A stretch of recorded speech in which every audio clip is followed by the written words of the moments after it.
lusot ang may atraso.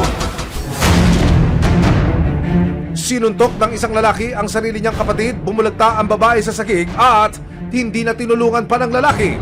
Ang rason sa bayolenteng insidente, inggitan at sumbatan daw sa mga natitirang ari-arian ng kanilang nabubuhay pang ama. June 18, nagkaroon ng pagdinig sa barangay para sa away ng magkakapatid. Hindi man nagkasundo ang dalawang partido sa unang hearing, nag-issue raw ang barangay ng protection order para kay Tina. Babantayan ng mga kawani ng barangay si Tina laban sa kanyang mapanakit na mga kapatid. Para sa ikalilinaw at ikapapanatag ng loob ni Tina kasama ang resibo, kumonsulta siya sa isang abogado para malaman ang kanyang mga karapatan. So based dito sa SPA, ikaw lang ang authorized magbenta eh. So walang involvement dapat yung mga kapatid dito sa sa SPA. Inilapit din ni Tina ang pananakit ng kanyang kapatid. Pwedeng po yan attempted homicide eh. Kasi considering yung location kung saan kasi nuntok.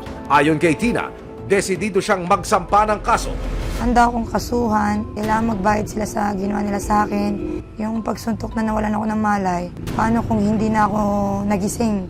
Kawawa po yung anak kong nag-iisa. Kapag usaping mana, nakalulungkot na pinag-uugatan ito ng away sa pamilya. Kailanman, walang lugar sa lipunan ng pananakit sa kapwa, magkaduguman o hindi.